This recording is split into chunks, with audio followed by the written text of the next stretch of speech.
This bulletin proudly brought to you in association with Alex Campbell's Menswear.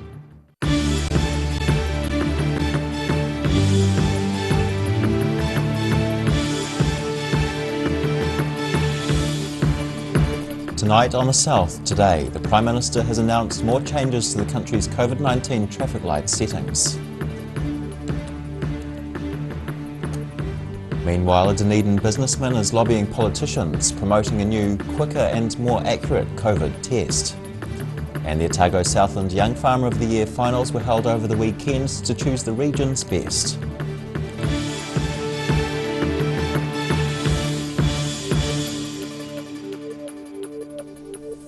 Tēnā koutou katoa, kia ora, I'm Simon Anderson.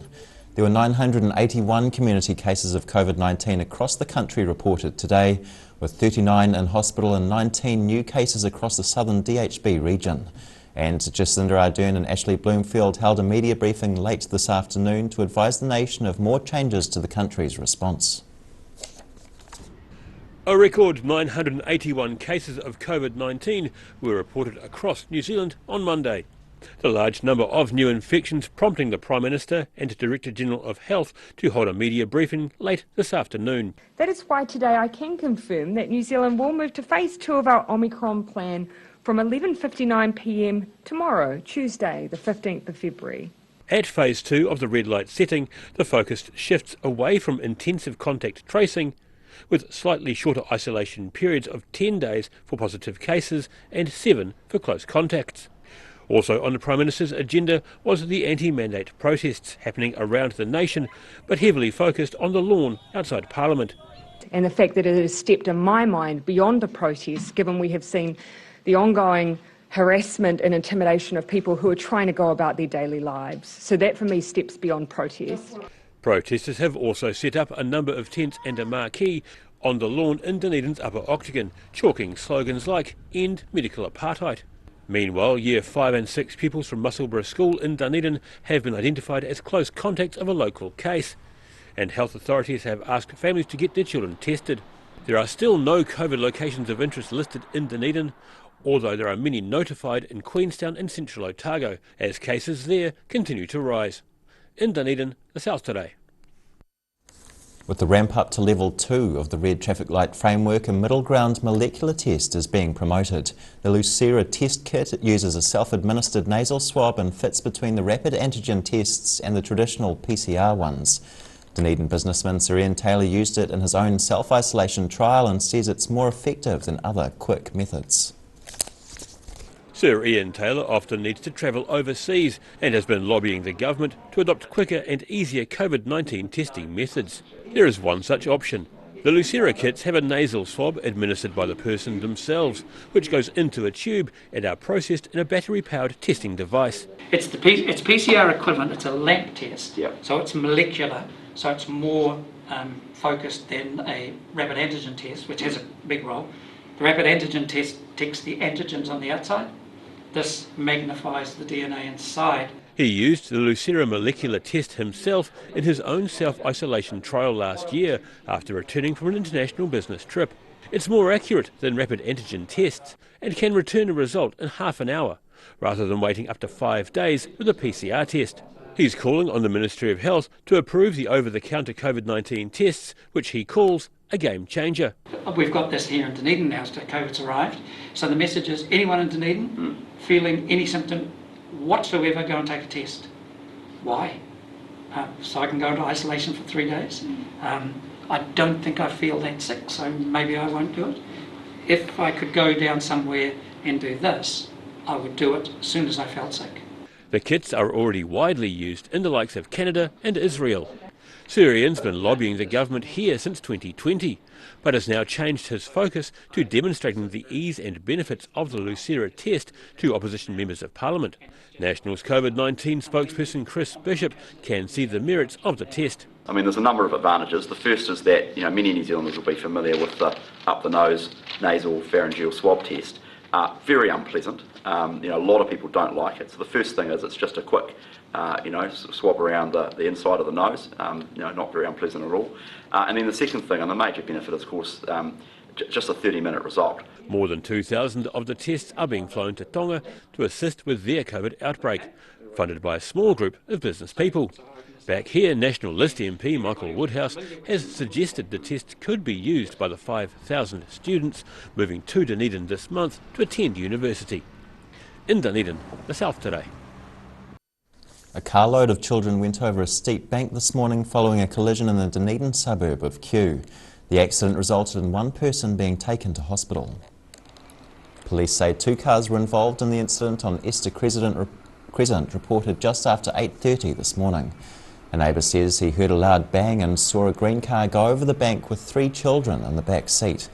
The children appeared to be unharmed after the accident and were comforted by another neighbour. St John says an ambulance transported one person to Dunedin Hospital in a moderate condition. The Otago Southland Regional Final of the FMG Young Farmer of the Year took place over the weekend. The practical events were held at the Southern Field Days in Waimumu, with the local winners set to go to the Grand Final in July. A hands-on approach to a rural career. Competitors were put through their paces over the weekend at the Otago Southland Regional Final of the FMG Young Farmer of the Year competition. It's a fun day, and we'll get to see who's able to just put their head down and plough on and get a good result. The event was limited to just 100 spectators due to the COVID red light setting. Chairman of the organising committee, Zach Thomas, says they had a lot of creative freedom around how the practical tests are run. The committee tried to choose activities which would test the practical skills of competitors as well as their people management skills. So they're going to have be tested on a range of agribusiness, agriculture and just even general knowledge questions, just to see who has been studying and who knows what's going on in the world at the moment. Mossburn Farm manager Alex Field won the regional final for a second time. He'll represent Otago and Southland at the National Grand Final in July, giving him 5 months to prepare. Following in Alex Field's tyre tracks was runner-up Isaac Johnston from West Otago. A union meeting along with a driver shortage caused multiple cancellations along Dunedin bus routes on Sunday. 4 bus routes were affected between 6 and 8 p.m, including the St Clair to Normanby services. Company GoBus says the cancellations were due to a Dunedin Tramways union meeting. The union was legally entitled to do so and had given over a month's notice. But GoBus says because there is also a driver shortage at the moment, not enough replacements could be found to cover the Dunedin routes. E whaiakene still to come on the South Today. Otago University archaeology students uncover a Māori village dating back half a millennium. And we see if gold medalist Zoe Sadowski-Sinnott can qualify for her next event. See you soon.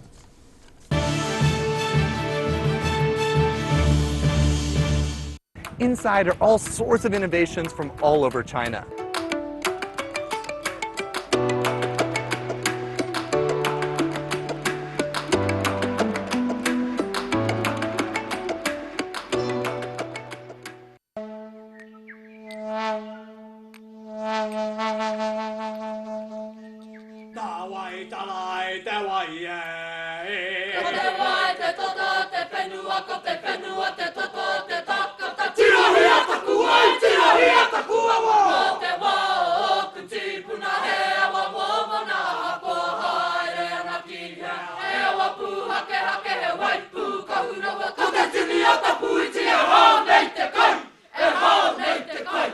Oh there, guess who?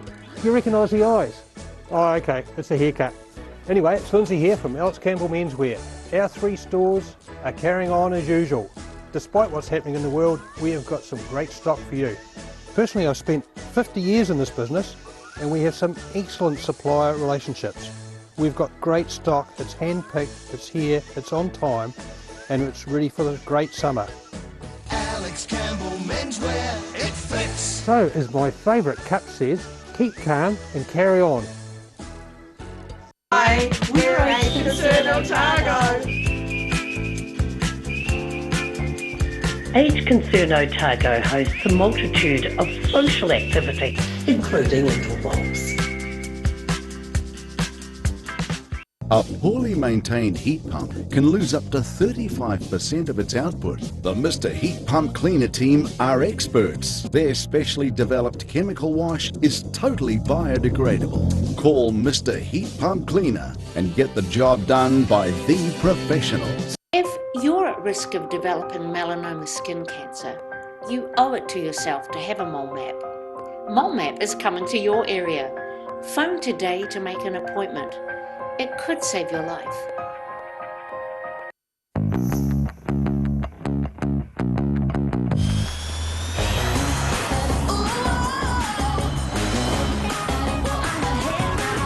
Spark your joy with jazz, the next generation from Honda. Every day the team at Gillian supports grieving families at their time of need, from answering your questions to organising a farewell that reflects the wishes of your loved one. We can help. Call Gillian's today.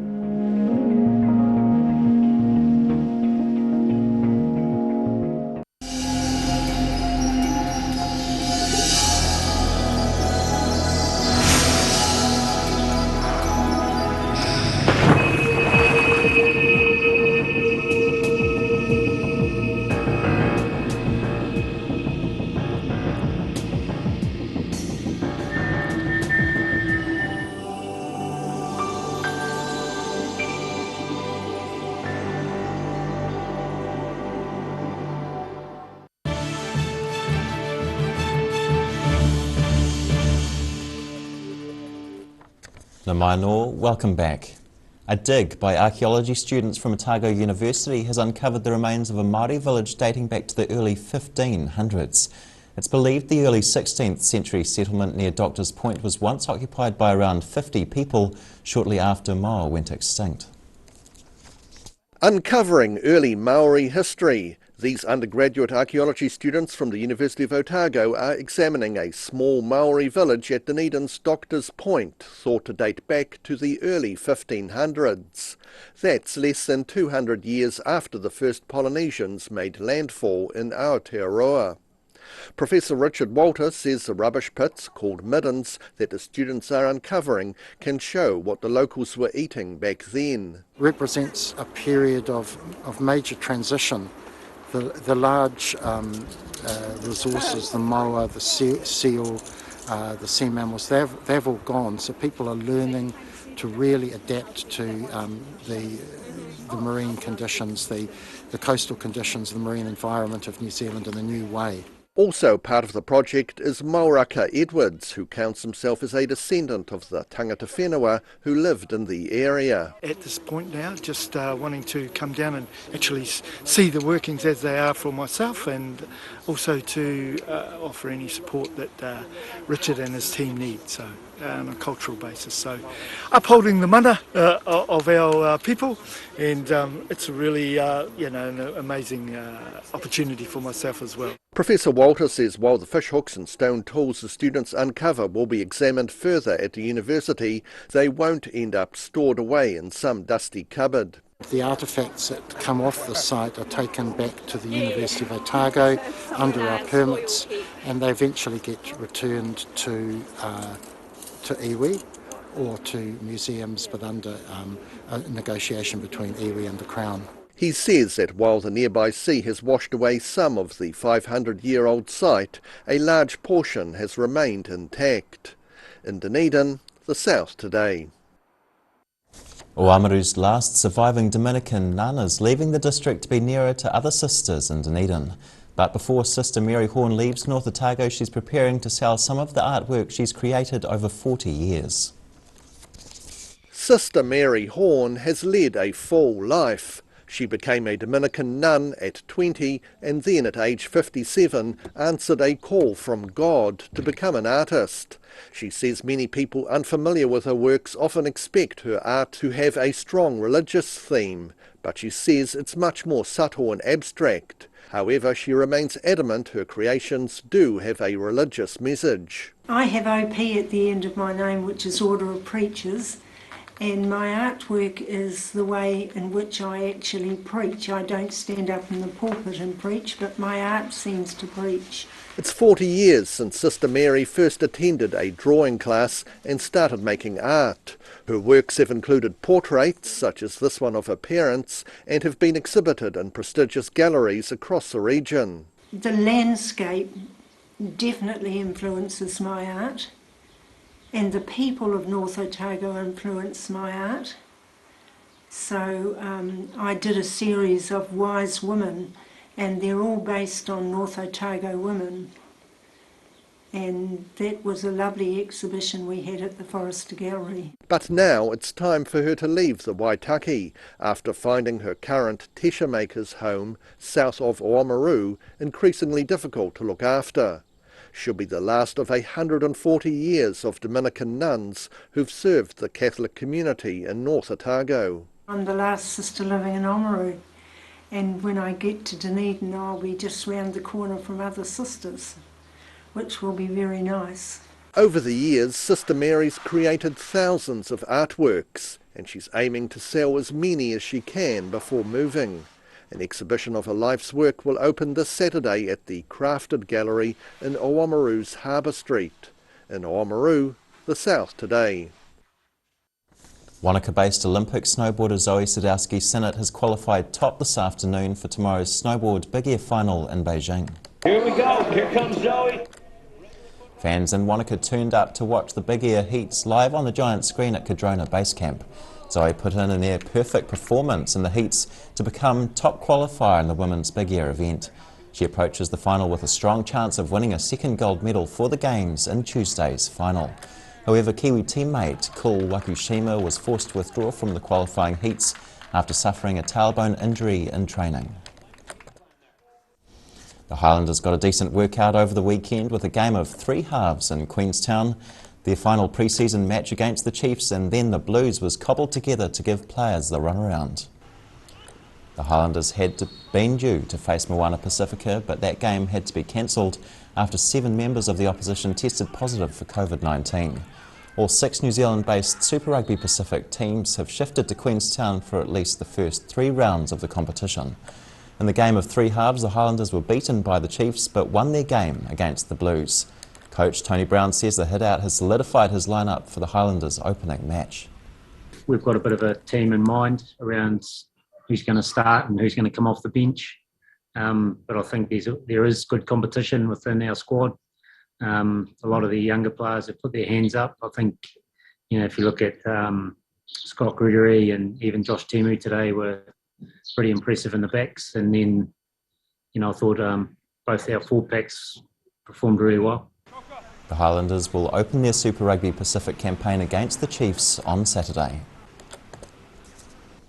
After the break on the South Today, as torrential rain falls, champions rise to the occasion at the Coast to Coast, and we see if there's more of that rain to come with the early week's weather. Hea koko ake nei.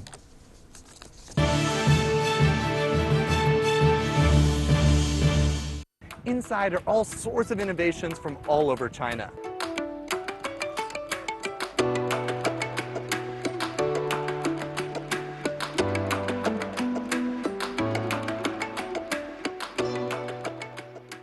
Livingwell Disability Resource Centre, a not-for-profit charitable organisation and your one-stop shop for information and resources to help you retain independence. We offer a wide range of assistive products from jar openers to mobility scooters and provide assessments for Total Mobility, the half-price taxi scheme. Come and see the friendly team. You'll find us on the corner of George and Bath Streets, ground floor of Burns House.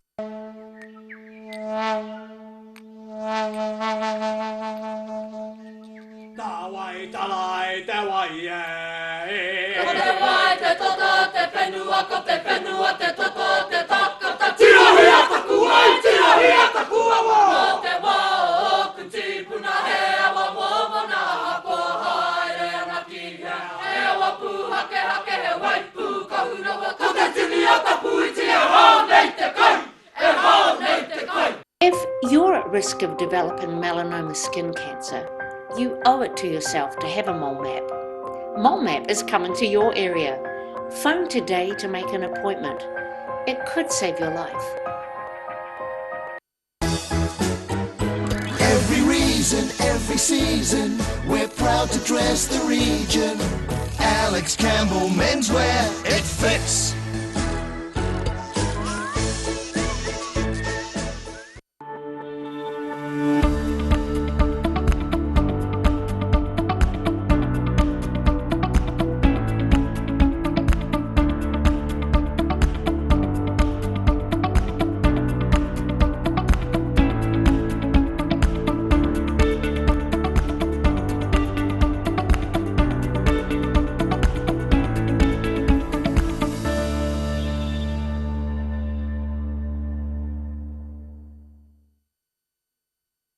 Hi, my name's Matt and I'm the Dines Group CEO. Dines is a company that's focused on selling logistics solutions to its customers. We're passionate about selling efficiency and we've been selling efficiency for over 50 years now.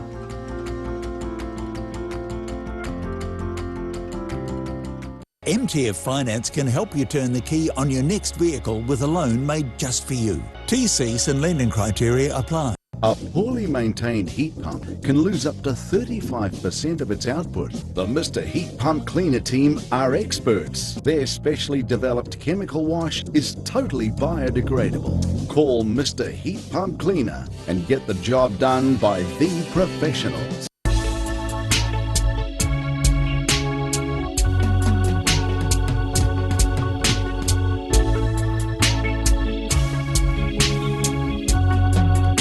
What have you got? Okay. Chicks World, party time, excellent.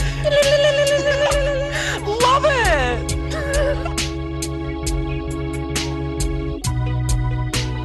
Chicks World. Chicks World.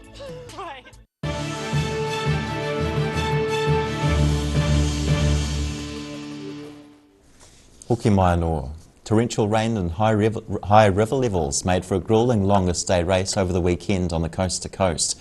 But the tough conditions allowed the cream of the current adventure racing crop to rise to the top at the 40th anniversary of the popular multisport race in Canterbury.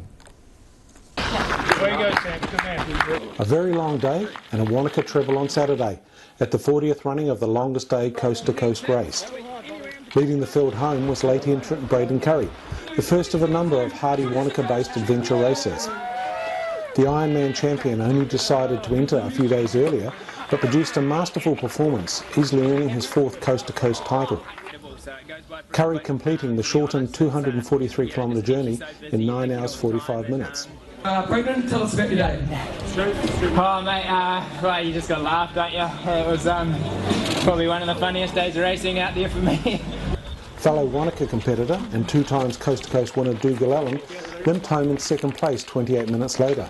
His day was a story of pain and suffering after falling on the mountain run, before being caught in the torrential downpour for the kayak and final cycle legs. The weather this year added to the challenges for the athletes. It forced the 70-kilometre river section to be axed, with organisers rejigging the race to a longer 120-kilometre cycle ride from Klondike Corner. That was followed by a shorter paddle down the Waimakariri River to the bridges, all under atrocious weather conditions, making it a very wet and cold experience for the longest day entrants. The Wanaka treble was completed by Simone Mayer.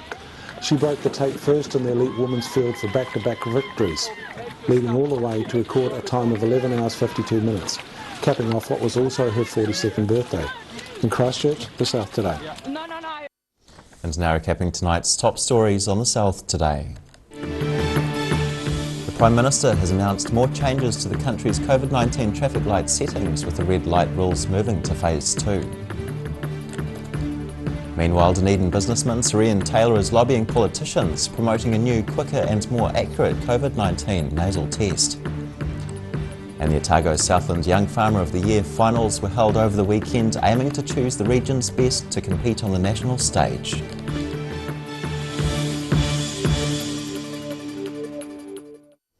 And now for a look at what's happening in tomorrow's ODT, we welcome editor Barry Stewart. Kia ora, Barry. Hello, Simon.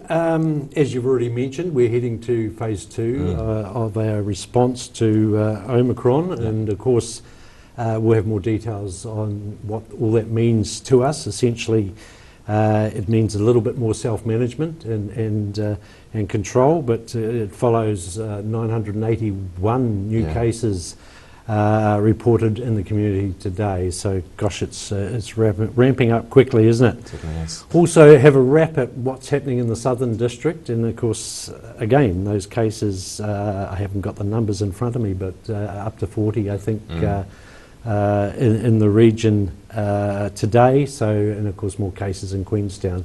So, we'll have more accurate, in-depth reporting on that in the paper tomorrow.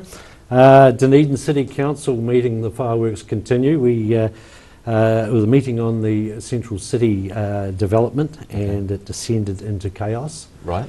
With accusations of dictatorship and a councillor being ejected and another leaving in solidarity. So a bit of fireworks up at the council this afternoon. Okay. On a brighter note, we were also at the fan zone in Wanaka today.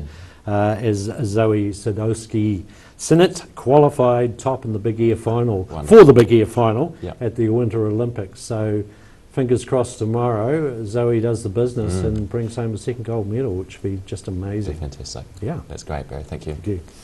Time now for a look at the weather.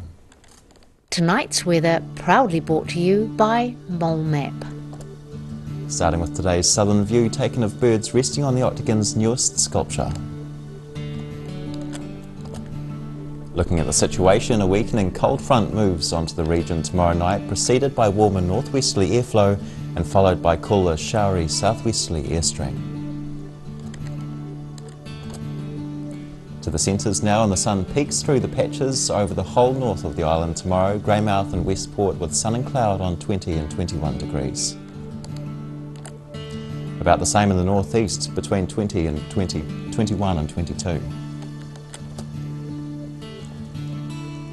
And the temperatures more variable down the Canterbury coast, Kaikoura on 19, Christchurch 18 and Ashburton on 23 degrees. Heading south now, freshening northwesterlies carry cloud across the region and rain as well to Balclutha, Lumsden and Gore on 20 degrees. The Catlins just overcast on 22. Over in central, Tiano experiences fresh northerlies, rain and 17 degrees. Freshening northwesterlies for the other three centres and cloud increasing on 23 or 24 degrees. Further north, all winds tend northerly with high cloud inland on 22 degrees, and that high cloud increases on the coast, Waimaru on 21, Timaru on 23 degrees. In Dunedin, mostly fine tonight with some cloud and an overnight low of 9. Fine for most of tomorrow too as westerlies turn northeasterlies and cloud develops with showers possible at night, a high of 20 and a low of 14. But a southwesterly change makes Wednesday cool with brief punches of rain, a high of 14 and a low of 9. And in Invercargill, fine tonight with an overnight low of 10 degrees, but high cloud increases and lowers tomorrow with freshening northwesterly winds, some rain developing from evening eases to showers overnight with cool southwesterly change, a high of 19 and a low of 12. And those showers clear slowly across Wednesday with fresh cold southwest winds easing, remaining cold though, a high of 13 and a low of 8 degrees. And that's the news this Monday. For the latest news and videos from the southern region, head online to odt.co.nz, and you can follow Channel 39 on YouTube to catch our news bulletins on demand. Nō reira, kia pai te pō, ka kite anō.